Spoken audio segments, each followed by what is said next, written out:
PhD dalam ekonomi perguruan, kalian ngerti? Ngerti istilahnya doang. Ya, silakan mau mulai kapan aja Bang.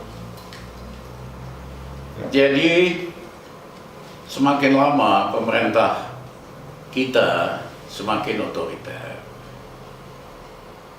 Ada dua alasan saya lihat.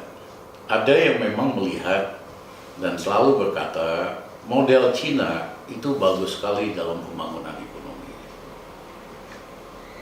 Mereka otoriter, jadi kita pun harus ikut otoriter. Tetapi kebijakan ekonomi pemerintah Cina itu sangat pro sama rakyatnya juga. Sementara kita malah liberalisme, ugal-ugalan yang untungnya yang gede doang. Jadi kebijakan ekonomi Cina-nya nggak diikuti. Kebijakan ekonomi Cina itu berhasil mengurangi orang miskin ratusan juta dalam waktu 10 tahun. Mengangkat ekonominya dari miskin sekali, tahun 70 pendapatan rakyat di Cina hanya $50 per kapita.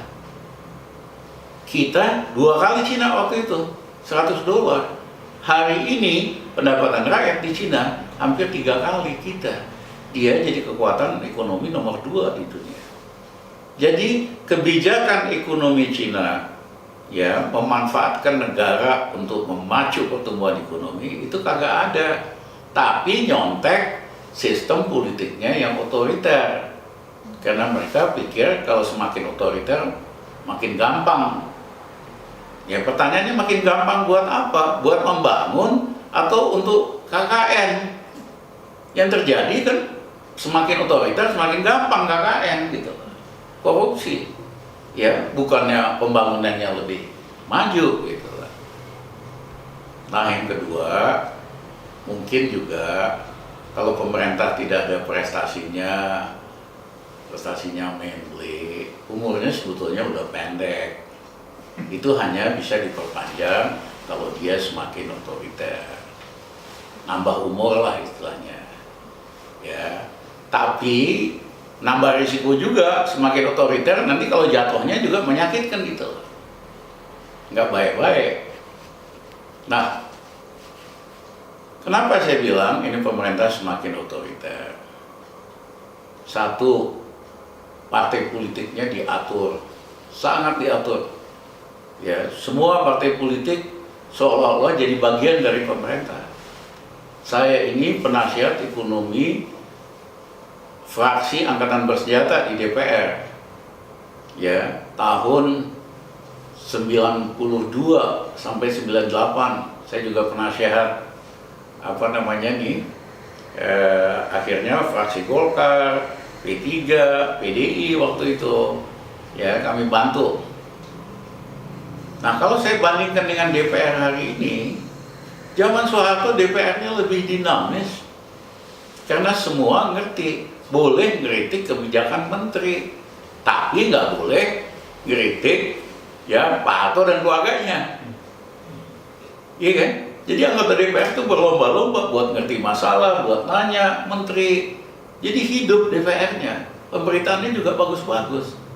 Hari ini anggota DPR-nya memble, iya kan? Jadi udah kayak pemerintah aja, apa aja pemerintah ajukan dia setuju. Tidak ada pembahasan yang ilmiah, tidak pernah datengin ahli-ahli. Zaman Soeharto biasa didatengin ahli-ahli dari universitas. Nah, itu cirinya DPR-nya otoriter. Yang kedua, medianya. Media resmi, ya, karena pemiliknya pengusaha. Itu yang paling gampang diteken. Ya, nggak boleh ini.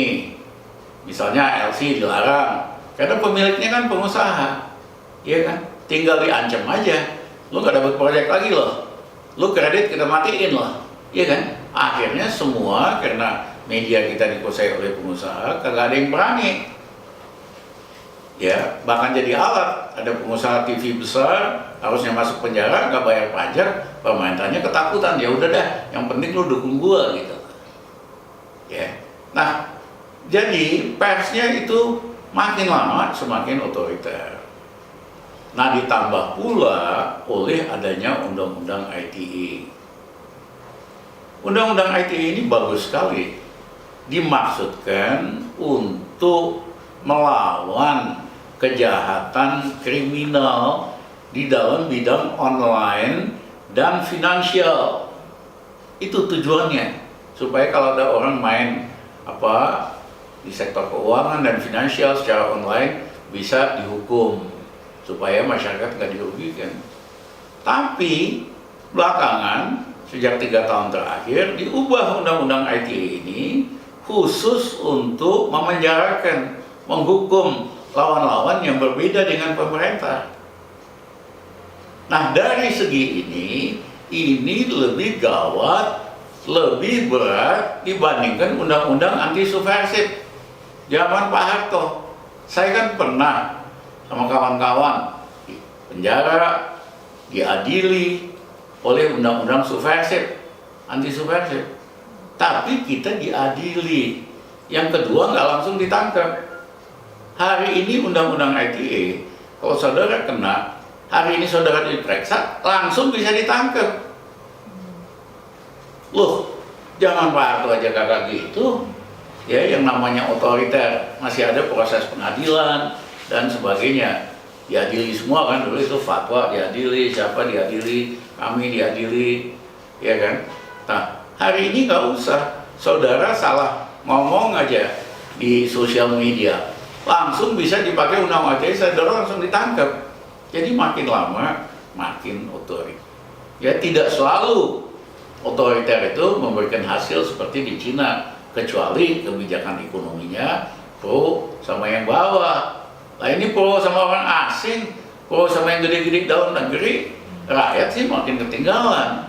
Jadi yang ditirunya yang jeleknya doang, yang otoriternya doang gitu. Ya kan, strategi sama polisinya tidak diikuti.